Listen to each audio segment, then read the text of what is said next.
Welcome to Bachel Talk, Equity Matters, the fearlessly passionate podcast that champions diversity, equity, and inclusion through the power of human stories. Brace yourself for inspiring tales of fearless advocates who dare to challenge the status quo, pushing boundaries and sparking the change in every corner of our world. In every episode, we will bring you heart stirring narratives, frank discussions, and unshakable truths from those leading the charge towards a more equitable future. Together, we will shatter the stereotypes, smash barriers, and ignite our inner advocates. Today's guest is Dr. Robin DiAngelo. Dr. DiAngelo is an affiliate associate professor of education at the University of Washington. In addition, she holds two honorary doctorates and is a two-time winner of the Students' Choice Award for Educator of the Year at the University of Washington School of Social Work. She's the co-author of award-winning textbook, Is Everyone Really Equal?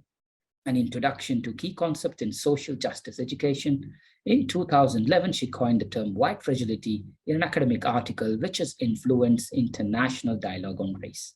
Her book, White Fragility, Why It's So Hard for White People to Talk About Racism, was released in June of 2018 and debuted on the New York Times bestseller list, where it remained for over 3 years and has been translated in 12 languages.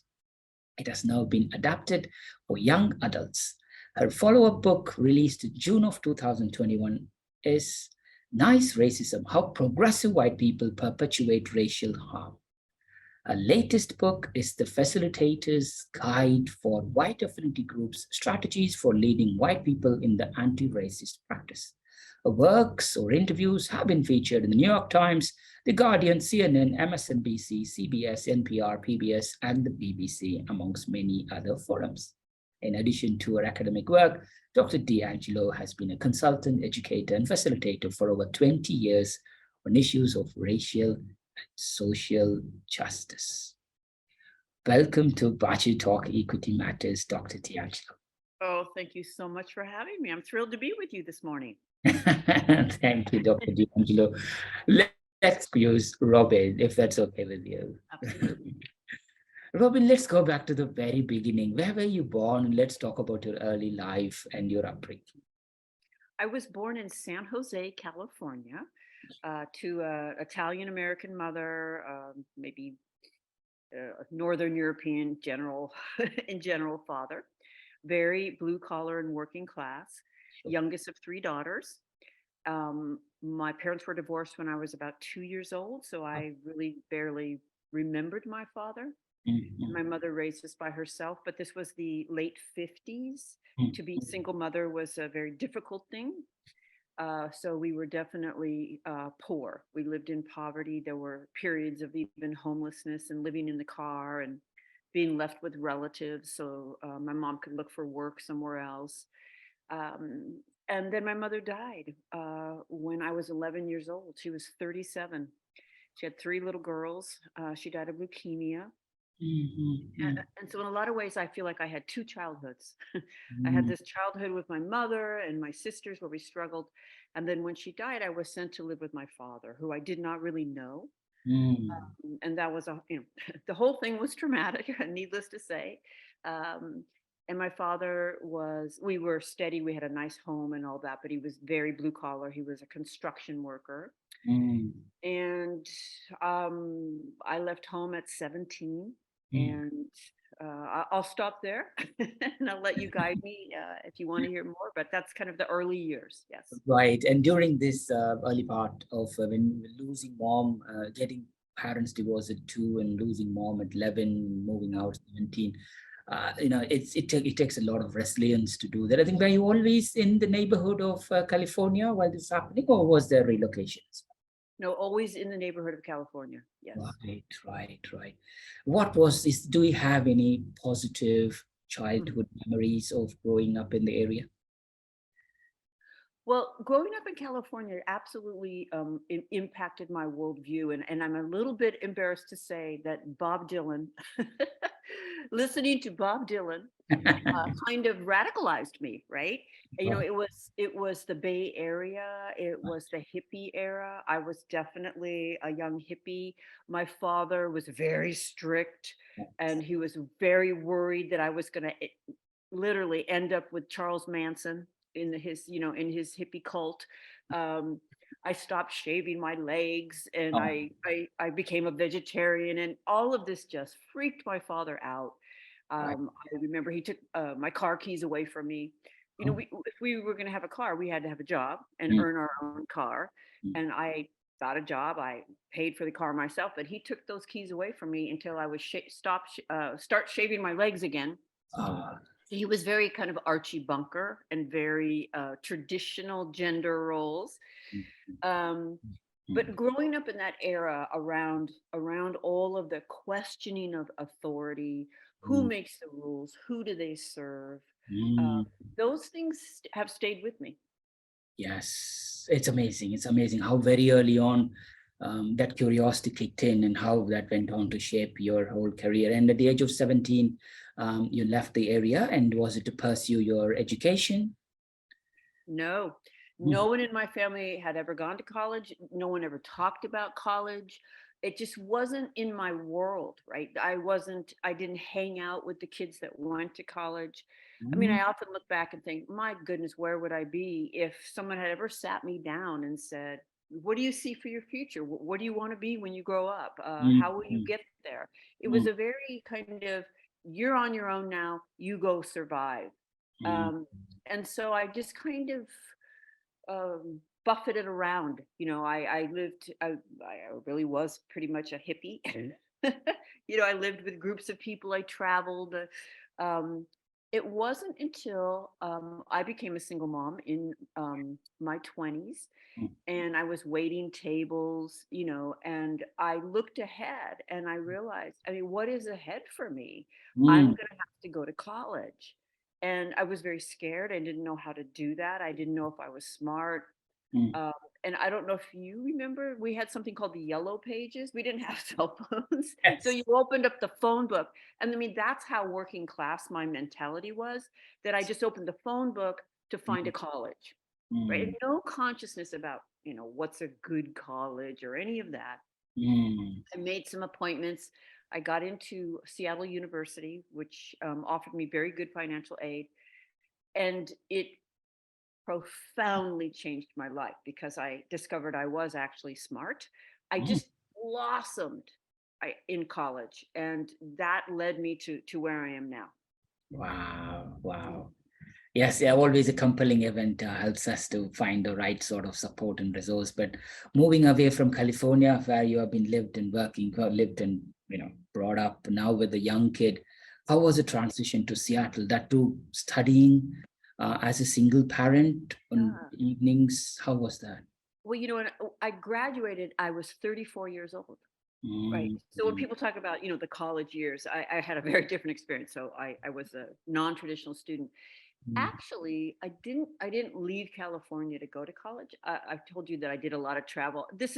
I won't get into it. I met some guy in Guatemala, mm, and he had been living in Seattle, and we traveled up to Seattle together, and I ended up staying. So and it was there that I, was waiting tables and realizing that there wasn't much ahead for me if I didn't go to college. mm. So that's how I ended up in Seattle.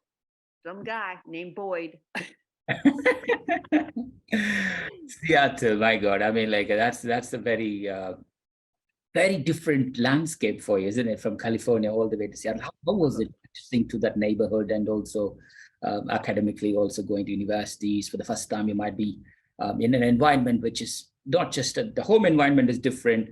The university environment is different. How are you adapting, or what kind of changes were you going through? Well, I remember that the first assignment was to write a paper. It was English 101. Write a paper on a important place in your life. Mm, And I wrote this paper about the town that I was living in when my mother died. mm, I had no idea if I had done it right or anything. I mean, write a paper. When had I last done that? Right. I was like 30 years old at that point. Mm. And I handed it in. And when the professor handed it back, she looked at me and said, "You should have this published." And I remember actually thinking she must have the wrong name because and it was like that for 4 solid years. I graduated with a perfect 4.0. I just loved it. I just loved it.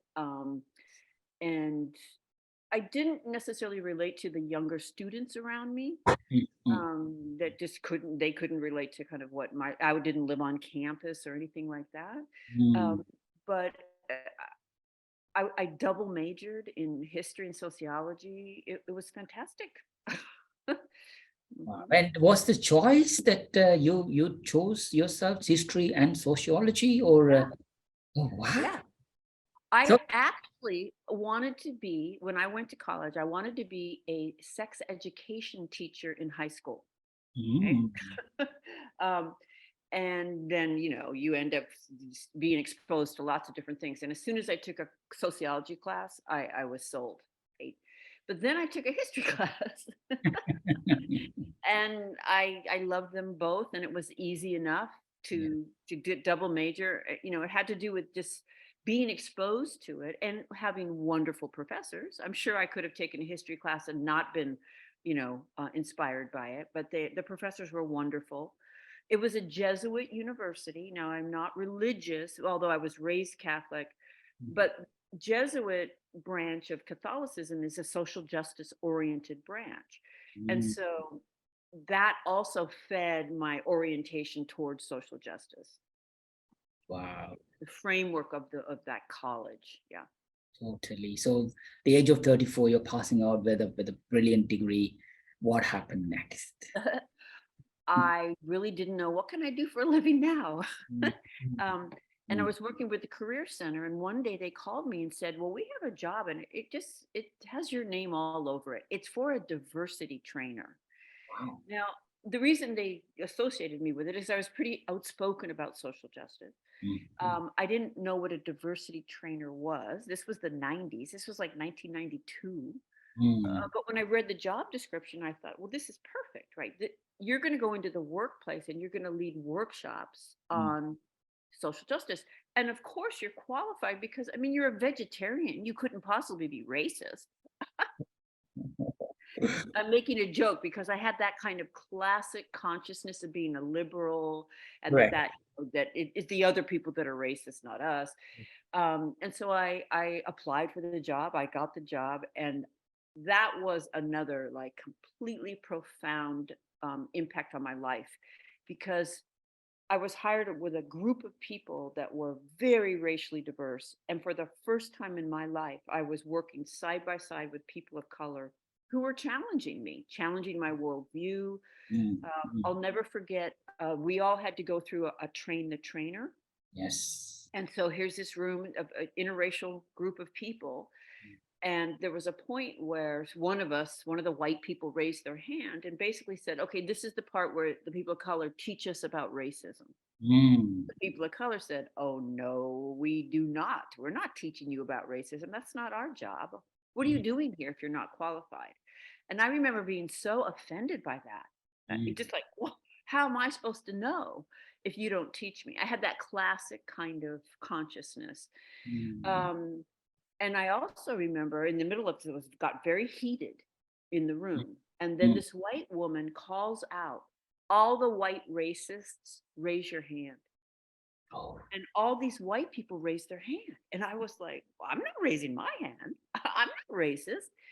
And I drove home feeling like, well, I showed everybody I was the good one, right? Because I didn't raise my hand.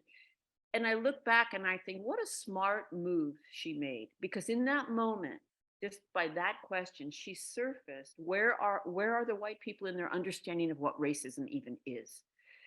Today I would raise my hand because I understand it as a system, and I understand that there is no way I could not have a place in the very system I live within.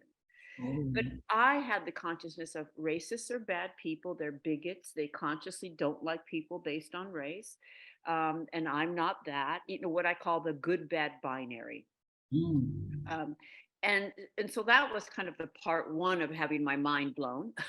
But part Mm, two was going into the workplace and trying to talk to primarily white employees about racism, and the hostility was palpable. And it was just so hard. And at first I was like a deer in headlights, mm, this expression, like, but over time it was so predictable. It was almost like a script. It's like, here's, mm, now they're going to say this, now they're going to say this. And I just got really good over time at speaking back to it. And that led me to begin to write about it. How mm, do I explain what's problematic about the way we see this?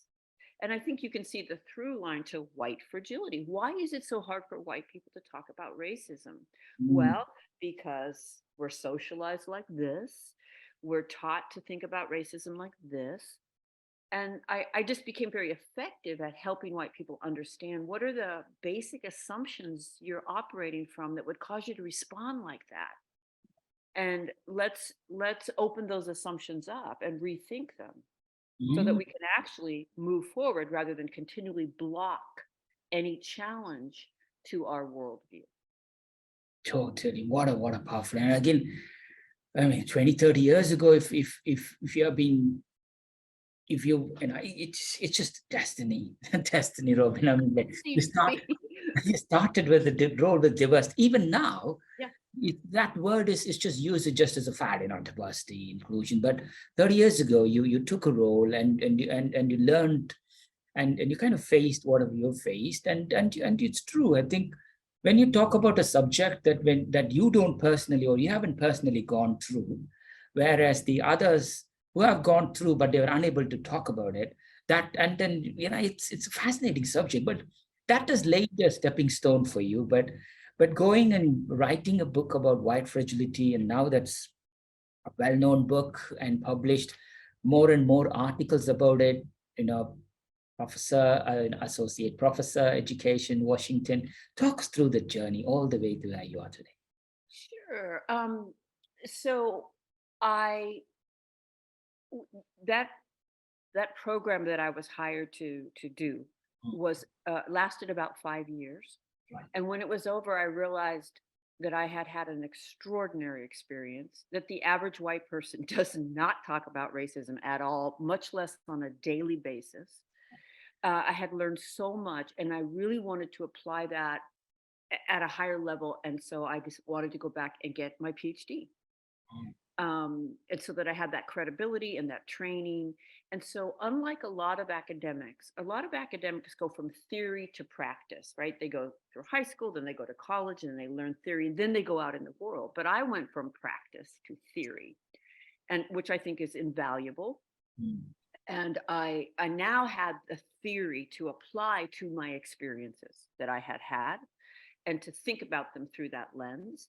And I my dissertation was called "Whiteness in Interracial Dialogue," where I brought together a group of students of different races, and I observed them having dialogues about race.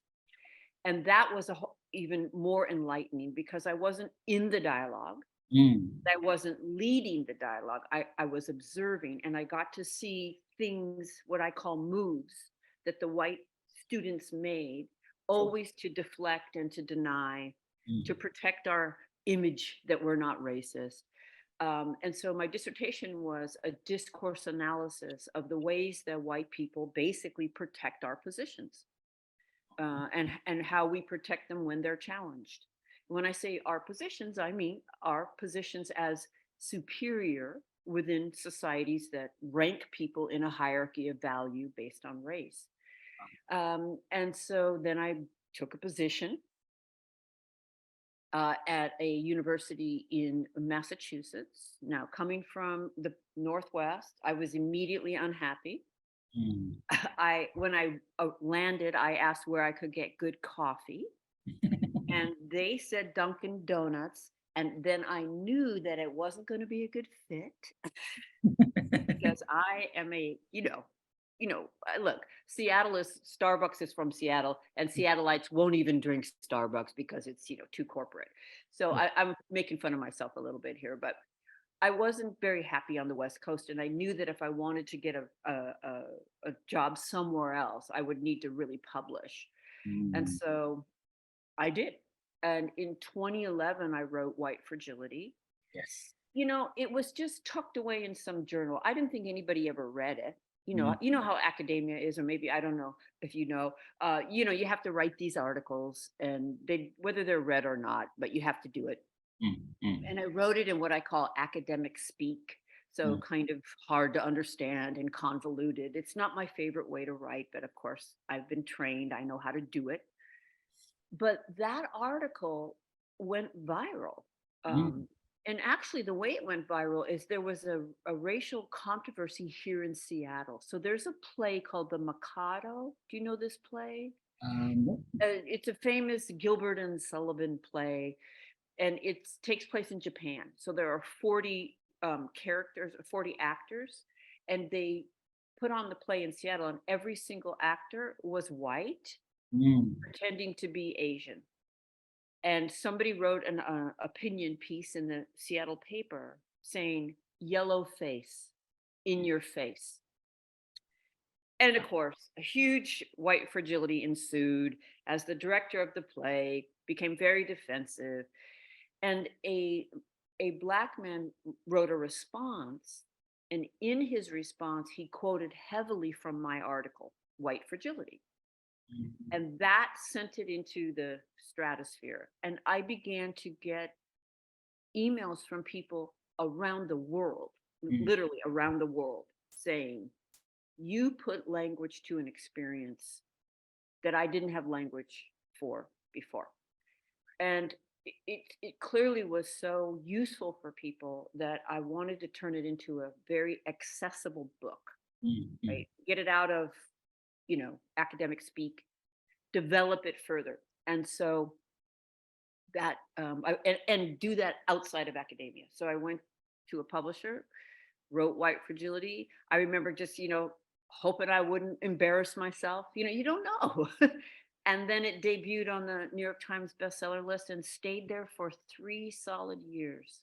Wow. And it's been translated into 12 languages. And yeah, it's been incredible. For someone who grew up the way I did, are you kidding? It's like, how did I get here? I don't know. Good. I think, as you rightly said, a first generation college graduate coming on with losing a parent at the age of 11, then moving out at 17, having a baby 20, and it's unbelievable. I think when you look back, Robin, I think I think at every level we look into certain role models, and you are those Mm. role that we No, can. thank you, Buskar. So yes, now the book is published, and obviously it's a very sensitive topic, and it's a very complex subject as well, Robin. And then um, I think we can maybe spend the next 10, 15 minutes on that, because you openly talk about your own struggles as well about white, which is not like it's happening to others. We Right. judge people without knowing, consciously, unconsciously, whether we are white, black, brown, yellow, whatever is it. And but when you racially judge, that becomes altogether. So, and you've been very open about it. But from your tons of research, why do you think this happens? But there's several reasons, right? Mm, So the first thing, let's just start with that we are born into a system that's already set up, right? We didn't set it up, but it is here. mm, mm, And even before I was born, the mm, forces of that system were operating on my life mm, so that we could predict, and we could literally predict whether my mother and I were going to survive my very birth based on the fact that we're white. We could literally predict how long mm, we're going to live mm. based on our race, Yes. right? So even before I open my eyes, I'm shaped by this system, where Mm, my mother could even live, how environmentally safe was where she could live because of her race as she carried the pregnancy, mm, what kind of health care was available to her, what kind of nutrition was available to her, how was she treated in the hospital. There's very good research that shows that a significant number of healthcare people believe that Black people feel less pain.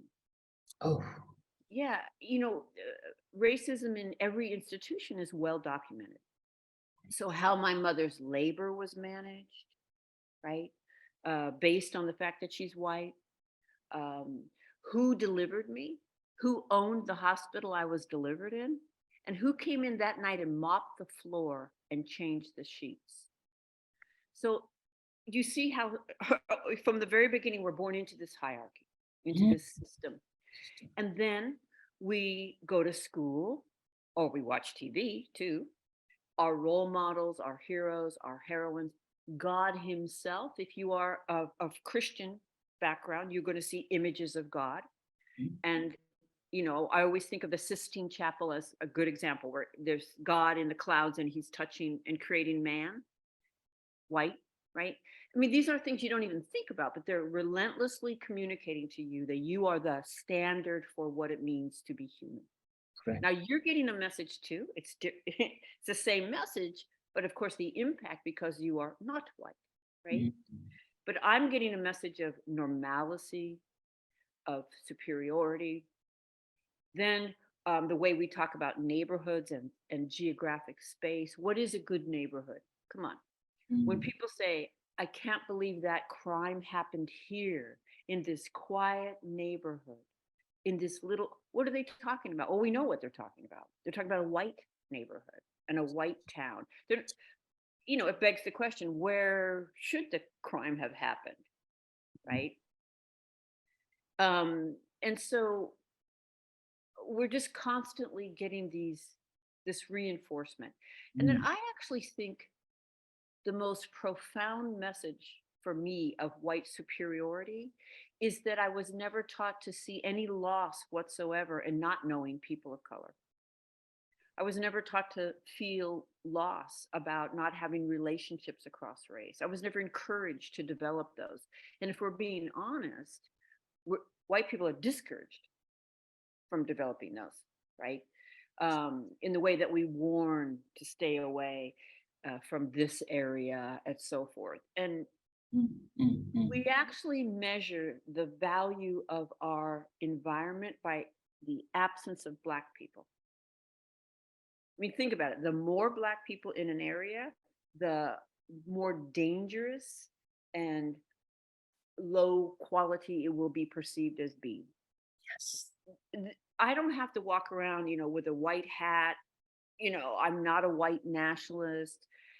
But as Ibram X. Kendi says, we may not be the producers of racist ideology, but we've all been the consumers. And Mm, so, for well meaning white people, we have to look at the more subtle manifestations. We can't think about it as I walk around and I don't like Black people. It doesn't manifest that way. But my response to Black people, it will be shaped implicitly by just a lifetime of these messages. And with well meaning white people, nice white people, it's harder to get your hands on mm. all of that because it's not going to come out in with the N word Yeah. or the P word, right? It's not going to come out like Mm, that. mm. And so it's going to be harder for you to challenge me. Totally, totally. Again, And that's why, yeah, go ahead. I mean, like when you open this topic again, this is where, because everybody has this perception that I am nice, and then but when we open up and say, we all hold some degree of racism, and in particular, some white people or all white people have some degree. They say, yeah, of course, there'll be some difference, and you have documented very early on those difference of, no, I am not. I was never. I love people of all race, etc. And that's a lifelong process, right, Dr. Lopin? I mean, like it's like, we all need to, what you call as anti-racist is a lifelong process that comes with lots of self-reflection and education. But the very first part of when you put forward this is, it's like defensive, right? And how do we move from there? Right, right. Well, so let me say a couple things. This is why my I don't know, it's my third or fourth book. It's called Nice Racism, right? Yes. I again, I'm not a white nationalist, so the way I manifest my socialization doesn't look like that, but it does look like something.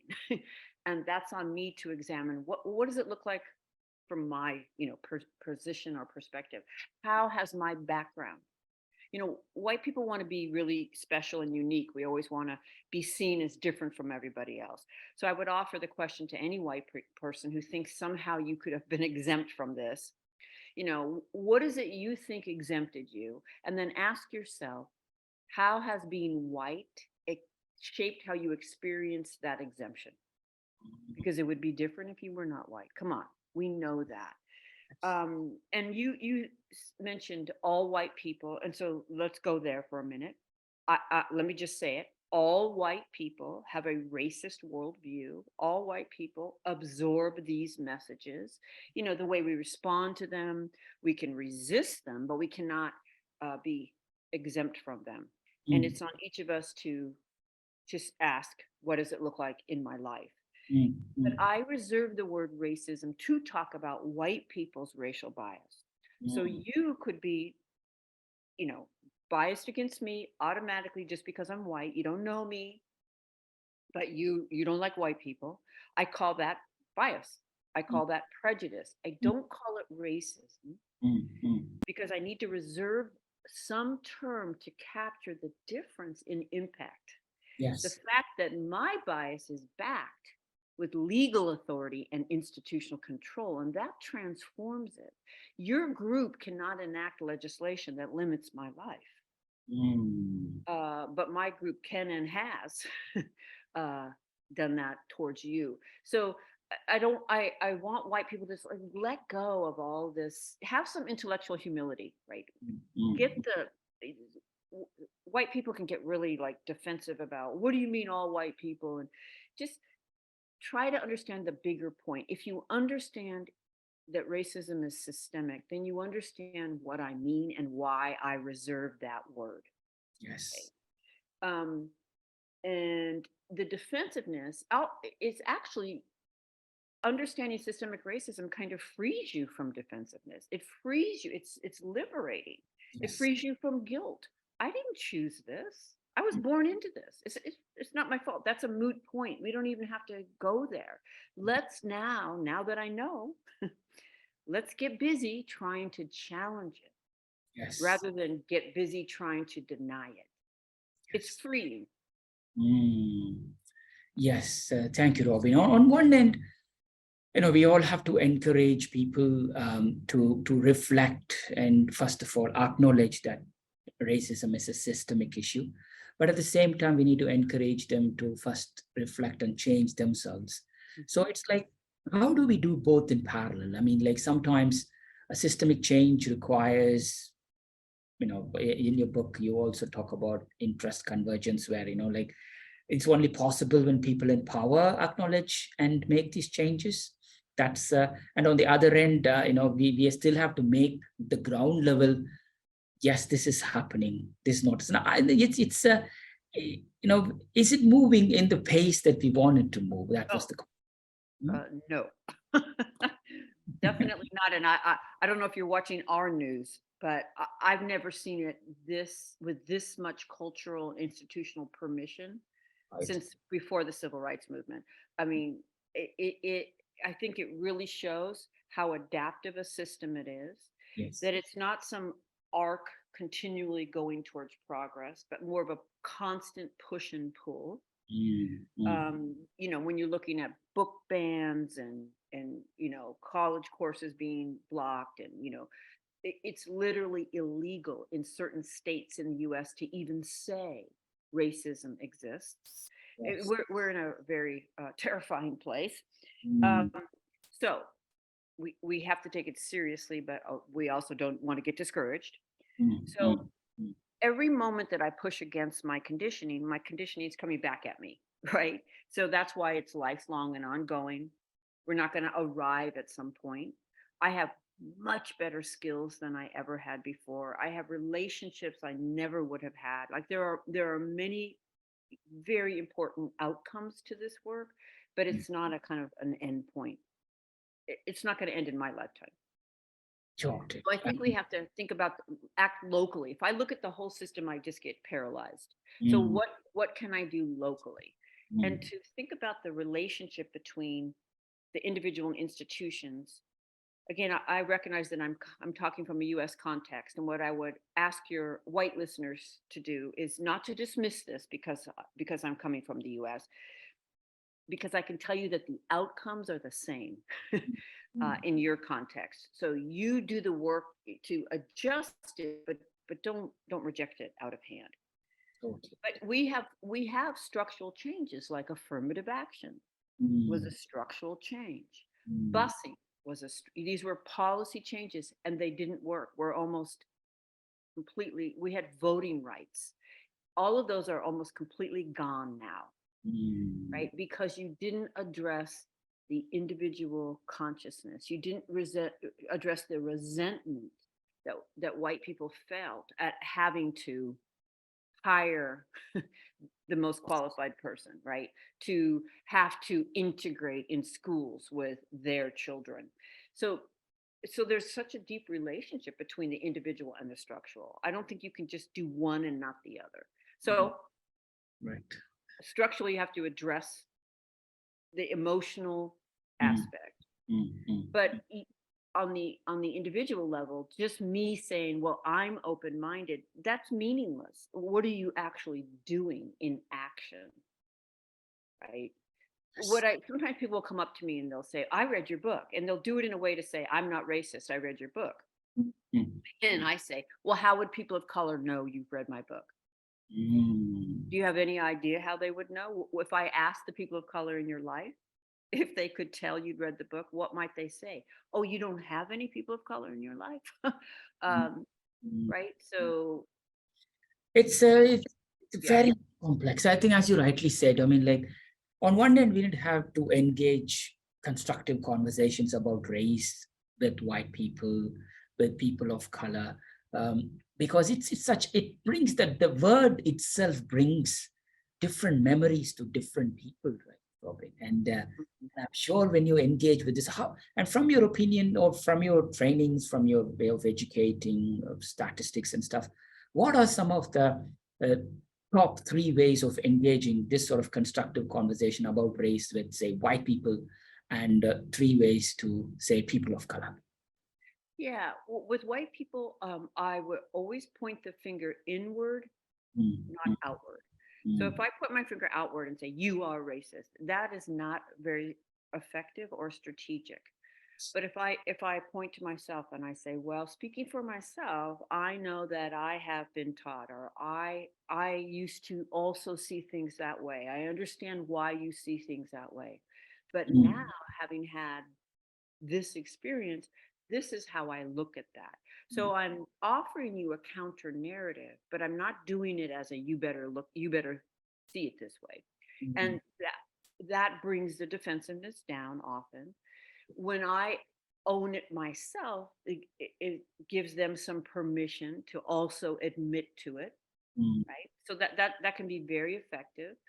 Um, Trying to help people understand that racism is a system that they didn't choose. Like that's just foundational. I often say you couldn't come up with a more effective way to protect the system of racism than mm. to teach people that it's a simple matter of good people versus bad people.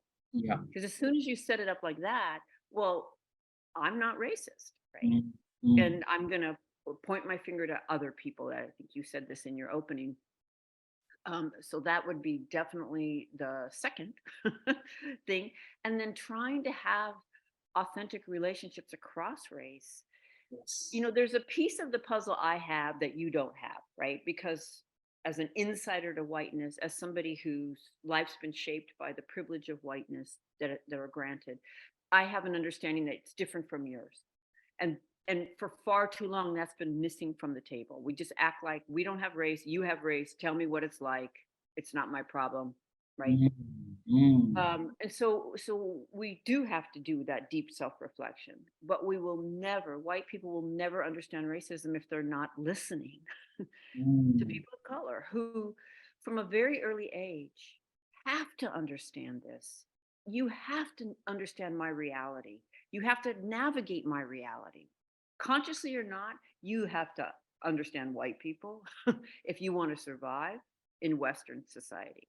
Mm, I do not have to know your reality. I don't have to be interested in your reality. I can be seen as qualified to lead a major institution that has a history of harm towards people of color.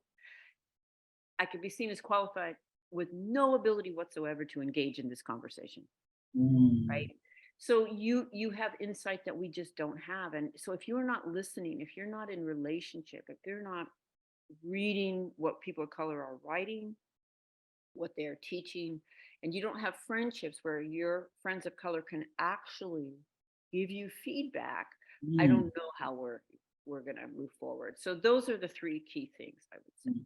Sure, brilliant. And obviously, the talk about race and white fragility as a book and the follow books are triggering this conversation. And I'm sure you might have personally seen or heard some specific examples of how white people have taken this to their heart and then they are transformed.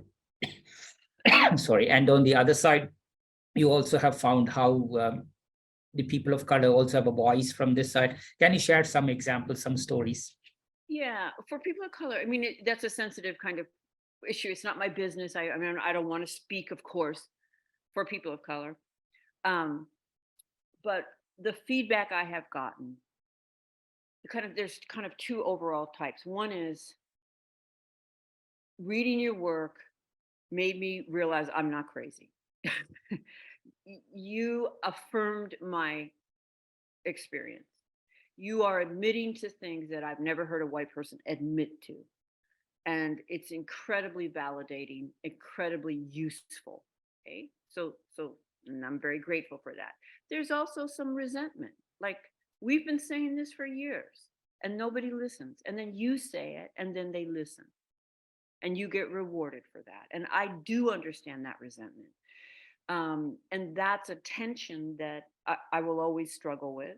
Mm, That mm, one of the ways that whiteness stays centered, stays the unmentioned norm, the standard, is by not mentioning it, yes. right? It's kind of the invisible background, if you will. And Mm, so to decenter it, you have to expose it. But of yes. course, in exposing it, you're centering it. Mm, But I like to think you're centering it very differently than the way it is centered now.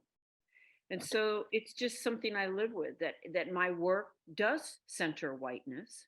I hope it also interrupts whiteness. There's no kind of clean space outside of a system we're still in. totally, totally. Well said, well said. Uh, how has your work and perspective has evolved over time from the time 2011 when you wrote this article all the way today to 2023? What have you been saying, some of the significant lessons that you have learned and also how your thought process has evolved during this period? Yeah, thank you for that question.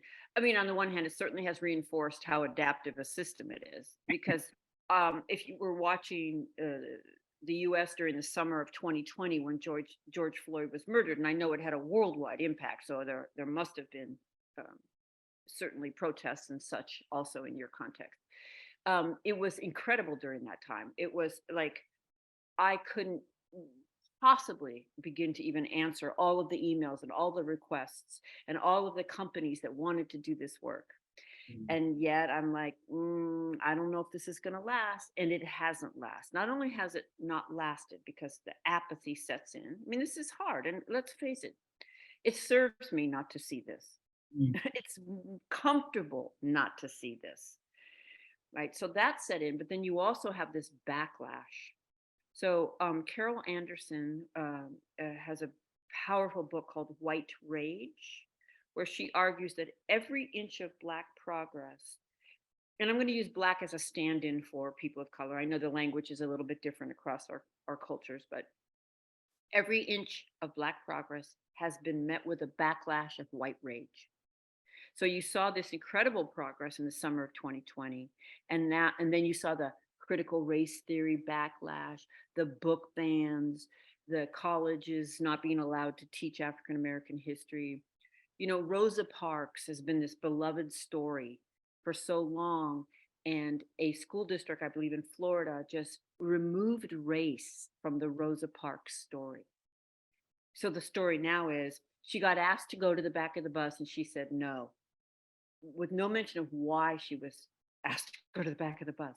So I think it's an example of how adaptive the system is and how powerful, right? That again, legal and institutional control is held by those who would resist this movement. So that certainly was reinforced over the years since I wrote White Fragility. But for me personally, I think I'm less rigid. um, I think being a public figure, especially on race, and if you're white, there's a lot of criticism and vilification and just straight up meanness and misinformation that gets circulated. I actually don't. I have somebody screen my mail, or I wouldn't be able to get up in the morning. Yes. And so there's a level of compassion that I want to express that I have felt hasn't always been expressed towards me. In other words, sometimes I read an article and I think, wow, do they not recognize I'm a person? And I'm about to read this and it's devastating and it's so personal, the criticism. And, So I want to give a little more room mm, for white people to struggle with this, a little more room to say, sure, there are degrees of whiteness, and I can grant you that, but not exempt you. That I'll hold firm on. I'm sorry, but the only message you got was not that all people are equal. No. And there's a lot of white people that want to insist that's the only message they've ever gotten. I'm yes. sure you've heard it. So, okay. I mean, like it's, what advice would you give someone who wants to engage in conversations about race and privilege, but is afraid of making mistakes of being perceived as offensive? I mean, Yeah. Would this be a white person? yeah, Okay. So first of all, just to know that you cannot grow or learn if you don't make mistakes, and that I would not be able to articulate what I can at this point, and my learning's not done, but I would not be able to if I hadn't made countless mistakes. The difference, I think, is that I didn't use those as an excuse to give up.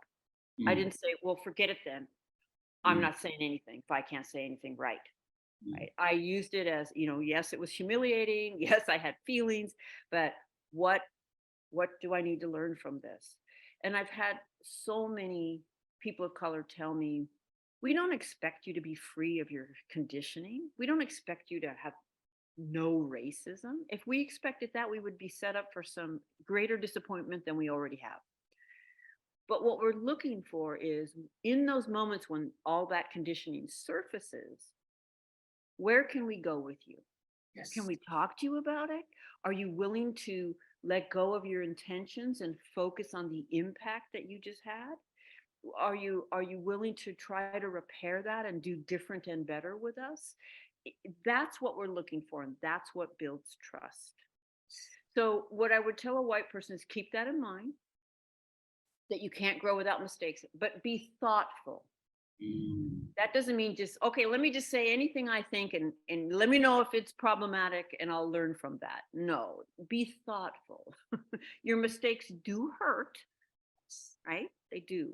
So listen, but don't default to silence. A lot of white people will say, well, I'm going to listen, but I'm not going to say anything in case I say the wrong thing. But mm, take an example of a position that you're marginalized in. So, as a woman, I'm a cisgender woman, my pronouns are she, her. And if I was in a room that was mostly men and the topic was patriarchy and sexism, and the men were being challenged to acknowledge that they hold that they are in a superior position in the hierarchy, and the men were silent, I wouldn't interpret that as support. yes, I, that would not feel supportive. That would feel hostile. yeah, If you're not showing me that you support this, based on my experience, I'm going to assume you're not supportive. So, so, it's more asking yourself, is this a good time for me to speak up and risk? Or is this a good time for me to step back and listen? Yes. Right.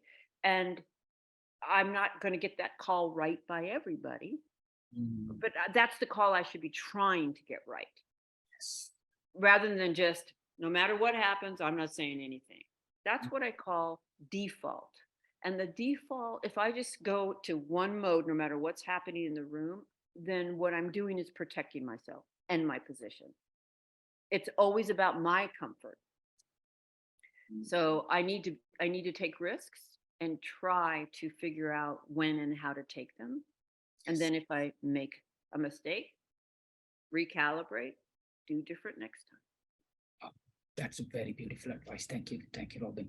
Robin, as a parent yourself, our children are growing up in this environment. As you know, when they grow up as a child, they all are together, right? And but when they grow up, suddenly the system hits them and then they then get into the system. So what specific advice can we give to parents um, to raise anti-racist children? Yeah, in 2023, there's just so many incredible resources, right? So there's all of Ibram Kendi's work, How to Raise an Anti-Racist Baby. There's Jennifer Harvey's book on white parents. Or you can do an online search. What I would challenge is this idea that children are innocent. I mean, certainly born innocent, but research shows that by age 3, as early as age 3, Hmm. they understand that it's better to be white. Wow. So let me be clear, not that white people are better, but that it's just better to be white. And Mm, let me give you an example of Frozen, the movie Frozen.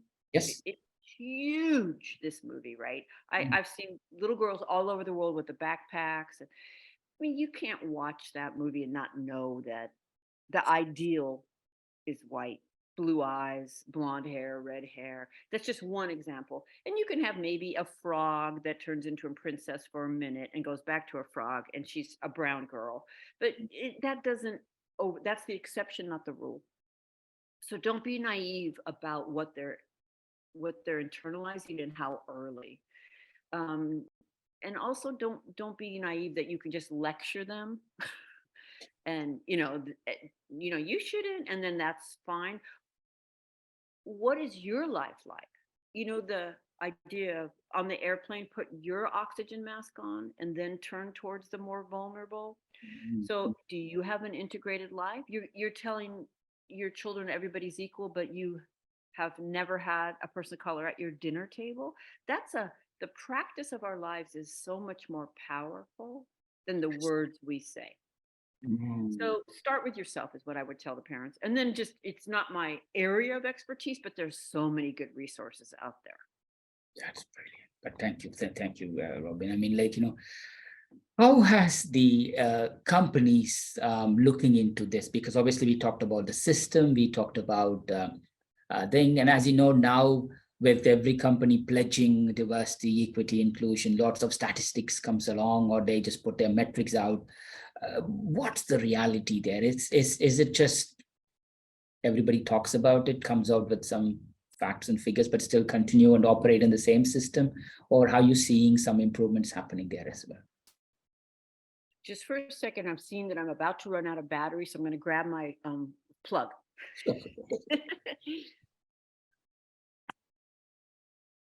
Yes, we started Yeah. again. That's a wonderful question, actually. Certainly, yes, there's this kind of check the box, cover yourselves. There are very few organizations I see that are consistently doing this work. So sometimes you'll read articles that say there's no data that says this works. Well, one time is not enough. It has to be ongoing. That's the first thing. And that could be once a month you have a film showing that you discuss, you have book study groups.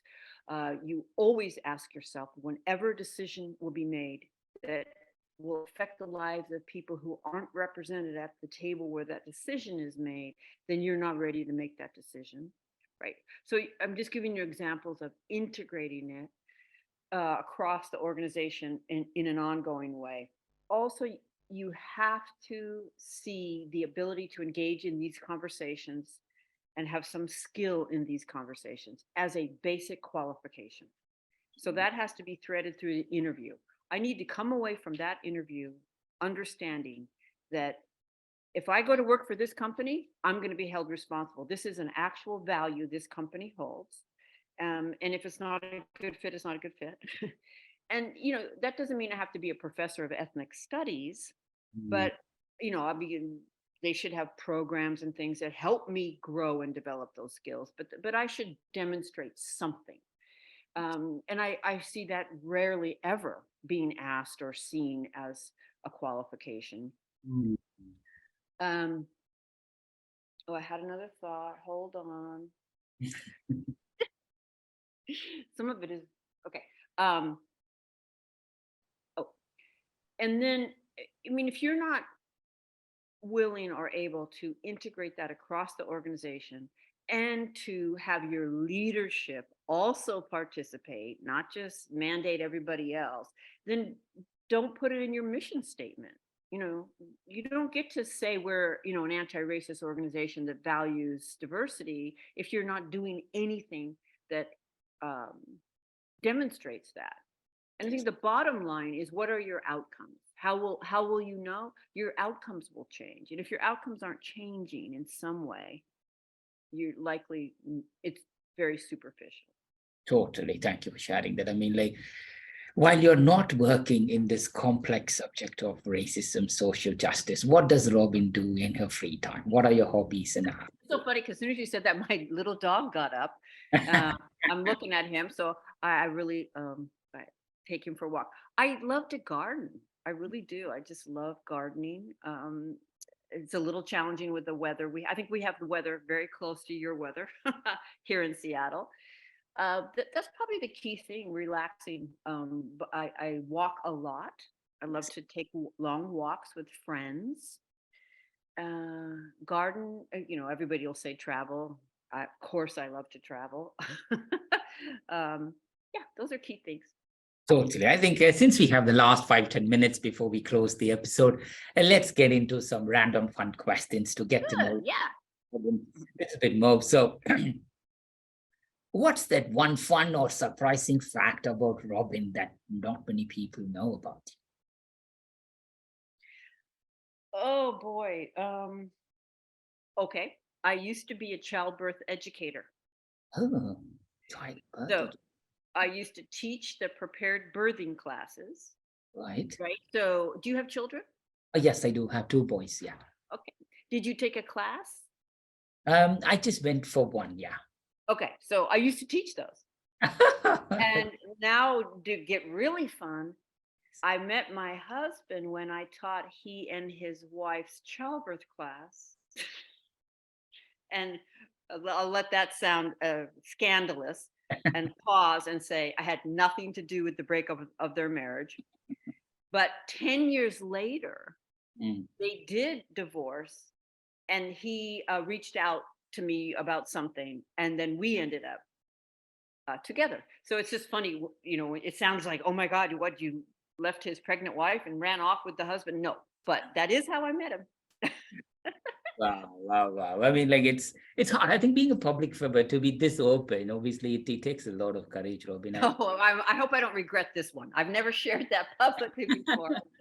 I mean, like you should continue to be yourself because you know what, there are enough people, who are muted, silent, but they judge others. But when you come out and share this, it's important. But thank you for sharing. Let's continue with this. So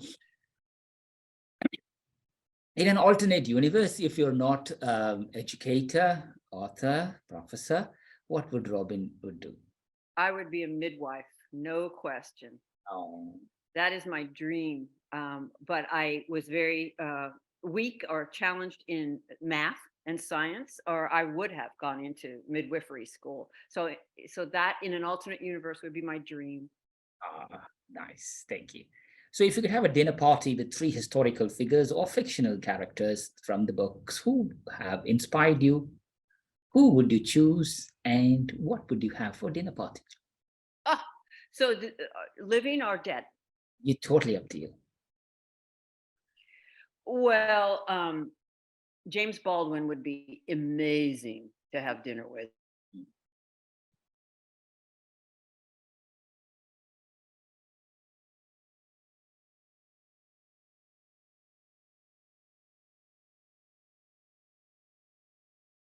Oh, I think I lost you, Robin.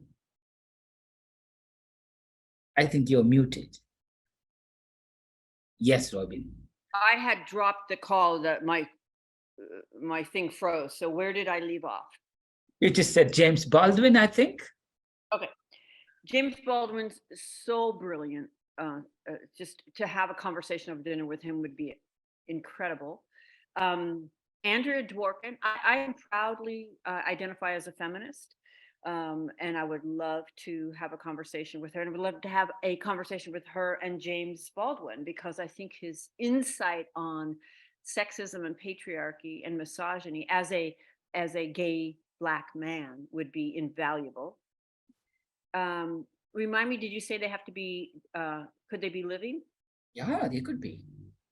Well, then I would have to have dinner with Patti Smith, the poet.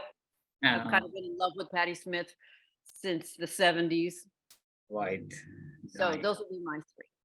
And what would Sure, you as soon as this call is over, I'll think of a whole bunch more, but that's who came to my mind now. Thank you. And if you are cooking any signature dish for them, is Robin a good cook? Robin cooks well, and what's your signature dish? Yes, I would probably make manicotti. Uh, and I've been a vegetarian for probably 45 years. I told you when I was a teenager, I became a vegetarian, and that is the same. And I'm mostly vegan at this point. So it would be something Italian. Or what I often do when I have people over, because nowadays it's like, who's vegan, who's gluten free?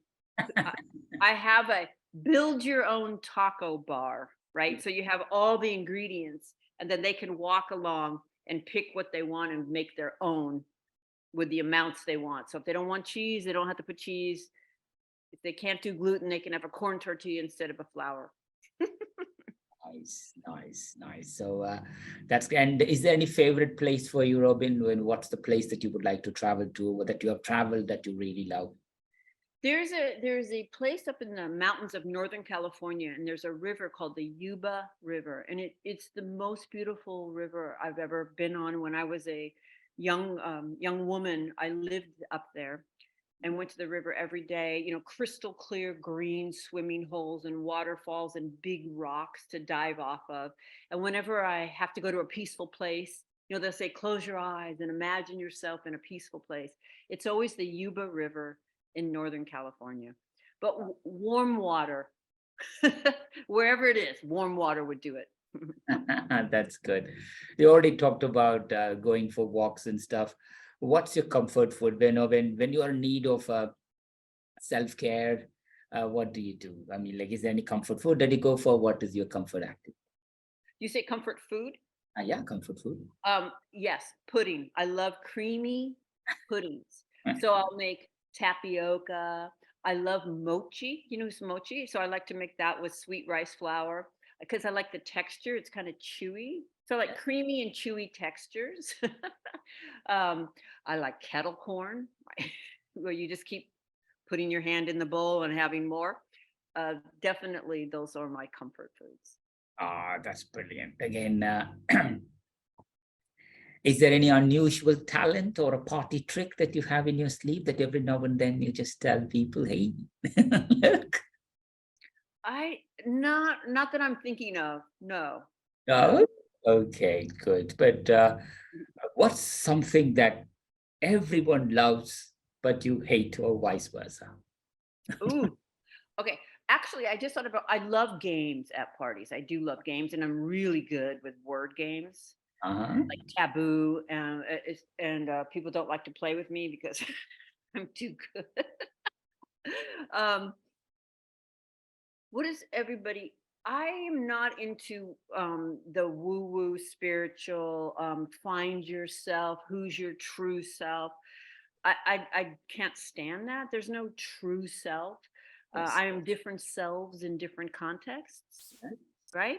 And I'm being true right now, but the way I'm talking to you is going to be different than the way I'm going to talk to my husband when he gets up, right? And that's all me, but we're constantly shifting. Yes. And so this idea of finding yourself or self care, it was meant to be, the universe meant that to be, it's only when it's something good, right? The universe meant that horrible tragedy to happen. So I'm very turned off by that. I Mm, actually have a chapter in Nice Racism called Spiritual Not Religious, where I mm, challenge that kind of romanticization of that. Or even like Buddhism is very popular with a lot of liberal white people. mm, And it's not a critique of Buddhism, but it is a patriarchal religion, right? It's not this incredibly perfect. Um, and indigenous people are also very much romanticized as if they're all the same and there are no challenges there. So, mm. at the risk of outing myself on that, I'm just gonna say some of Yes, that woo woo spiritual stuff turns me off. totally. I mean, like I mean, it's important to have opinions, and especially that comes directly from an open, frank conversation. That's great. So, what are the three things that are in your bucket list? My bucket list, Huh? um, certainly travel. There are places I have never been. Haven't been to South America. It would be incredible. Um, I would love to go to New Zealand. In fact, we were planning a trip to New Zealand when the COVID hit. Mm. I would love to go back to South Africa. So there are places I would love to see. Thailand has been incredible. I'd love to go back. Okay, so Mm. now there's three things on my bucket list. Yes, it's all travel. Travel is big. Travel Yeah. is huge into that. I would like to write a memoir. It's not my expertise, so I'm not saying that I will or can, but it would be wonderful. I do think that I have a history. You got a taste of it that could be pretty compelling um, to to share that story and that trajectory, and I just might someday. I would probably need some help with someone who, what do you call, a ghostwriter who's good at capturing dialogue and that type of thing, because that's not my strength. But I would love to talk about that trajectory. Totally. And it reminds me, white people need role models. Mm, We would still have enslavement if there weren't abolitionists. This mm, is what's kind of heartbreaking about people who don't want white people to learn our history because they'll feel bad. Well, that's an assumption that we'll only identify with the enslavers rather than identify with those who challenged mm. enslavement. Wow. And so, if in any way, as someone who tried and still tries to break with white solidarity, and early on, before it was in, before you even had a term like anti-racist, Mm. I hope that I have something to offer through a memoir of the trajectory of my life. Totally, totally. And what could be the title of the autobiography of Robin? And Ooh. if that's first question. Second question, if Hollywood makes a movie of your life, who do you think should play the role of you? Well, I mean, I'll share people that I have been told that I look like, and so I'm kind of embarrassed because I'm not trying to say that I'm as beautiful as these people. But Gina Davis, or Sigourney Weaver. I mean, now my hair is silver and all that, but when I was younger, for sure, I think I looked more like them. Right. Um, Julia Dreyfus, actually, she's actually quite a good serious actor too. But I think she has a little bit of that humor. You, Maybe that's the third thing that you don't know, that people don't know about me, is I think I'm actually pretty funny. I just Yes. have to be really careful Yes. when I'm talking about racism. I have to be respectful, but my sister's constantly telling me you should have been a comedian. So that Yeah. would be on my bucket list, to be a stand-up comedian. And again, that's so true. I think when you have such a serious topic, people tend to talk serious stuff to you all the time, Yeah. and it's important to just, hey, that is, you can convey the same message in the most light-hearted way without striking a balance of missing that message. And I think you'll be great at that. Maybe you should experiment that side of you. Totally, Robin. So, as you embark on this journey in this field, who were your major influencers or mentors, and how did they shape your perspective? Um, Ruth Frankenberg, who's actually a British scholar, she's passed away. She's a white woman, and she had a book called White Women Race Matters. And that changed my life. That book um, really got me thinking deeply about the framework of whiteness Mm, and how internalized it is, and mm, that it's not just an objective framework, right? There is no human objectivity. We mm, see the world through these lenses that we are socialized into.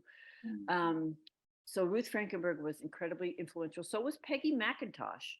mm, And then Toni Morrison, Playing in the Dark.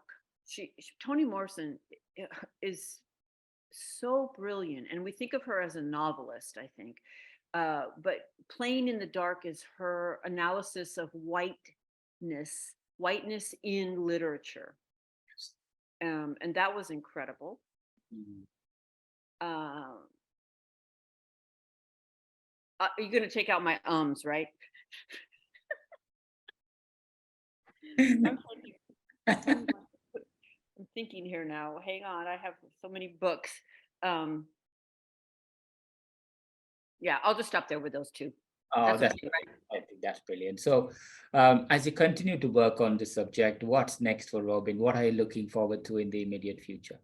Oh, well, my last book is How to Lead White People in Affinity Work. So, not everyone may understand that affinity work is where we separate by race temporarily in order to work on the issues that are specific to our group.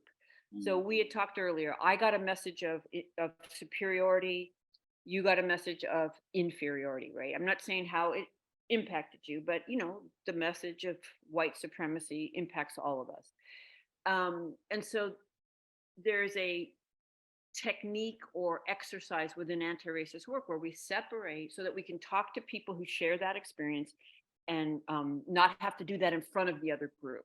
So, for example, it may be very difficult for me to talk about messages of superiority in front of you and other folks. And so this kind of frees us up, mm, right? I don't have to worry about making a mistake or hurting your feelings. You don't have to listen to white people talking about that.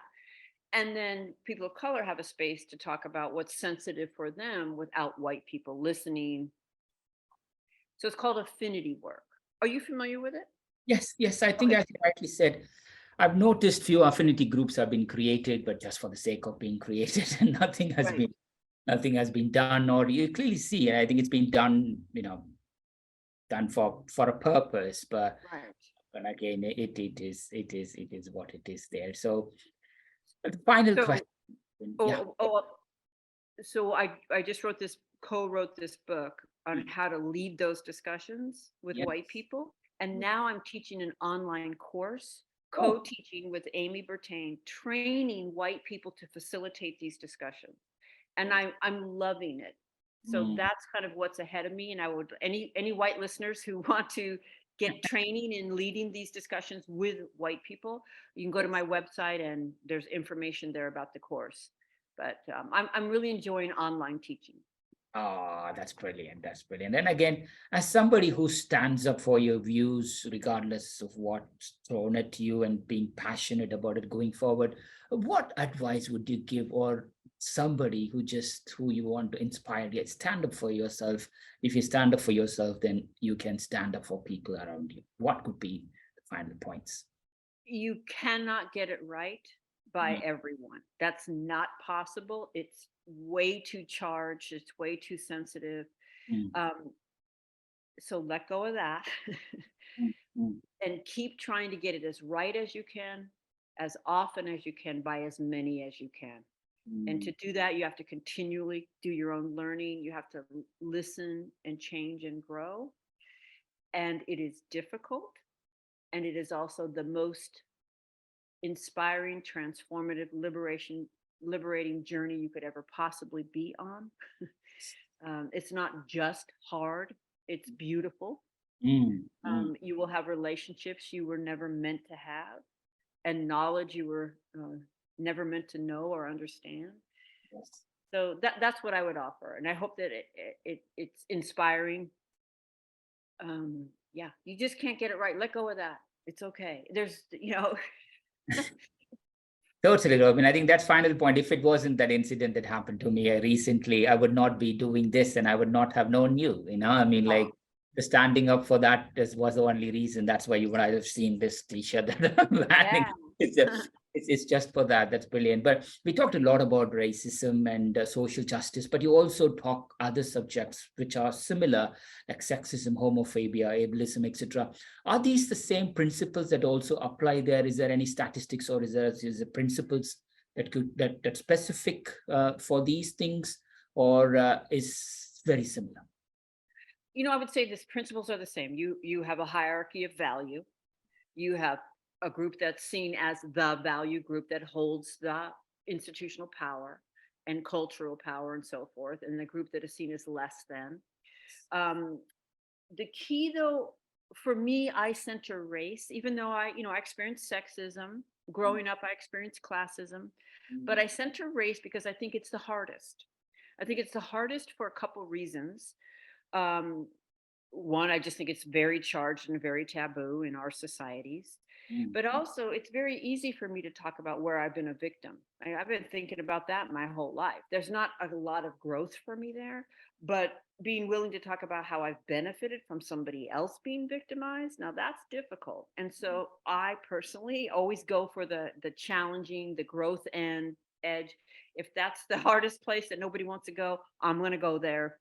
Um, and this kind of circles back to when my mother was dying, we were not told she was dying. We were told she was getting better.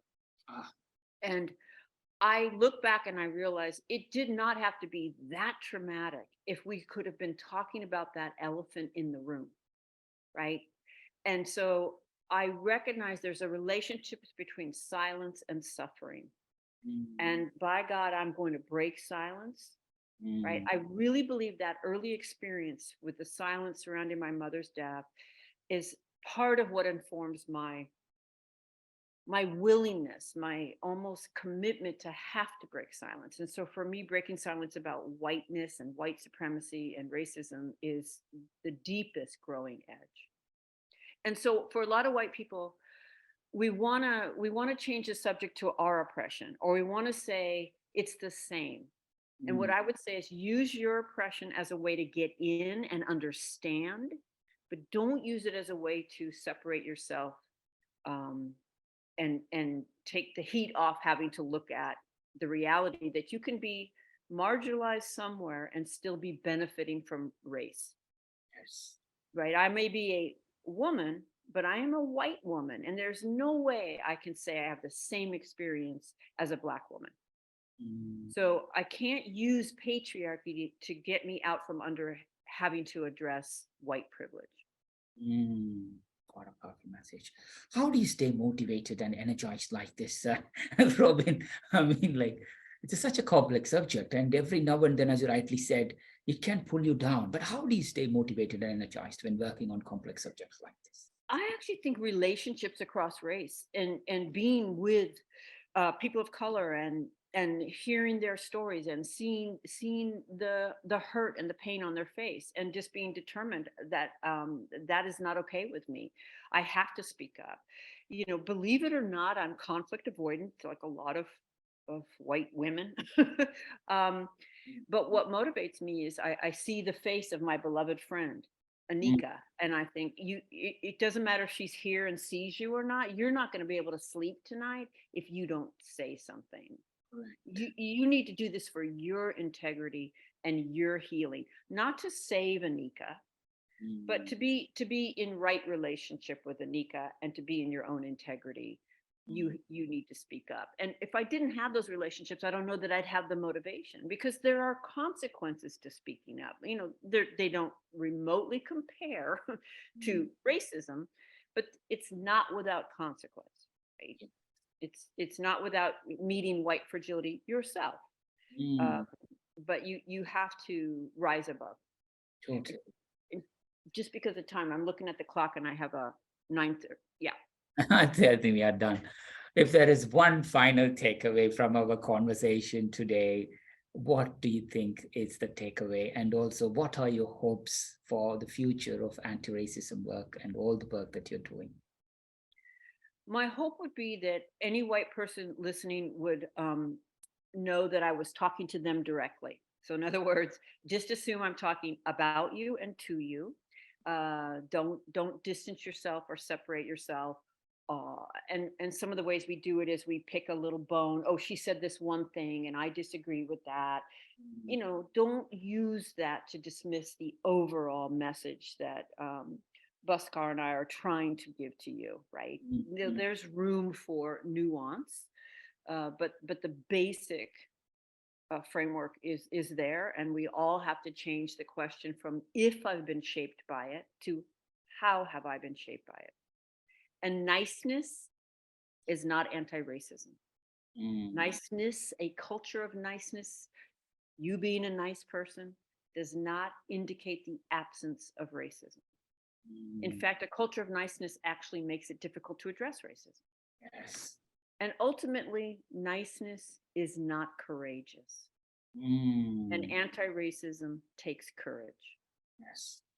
That's what I would leave you with, my Thank white listeners. you. Thank you, Robin. I think it's applicable to everybody.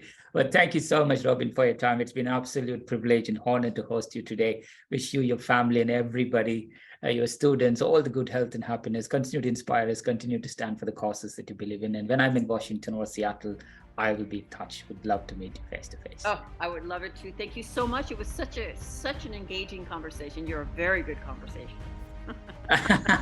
Thank you. Thank you, Robin. Take care. I'll see you soon. Okay, bye bye.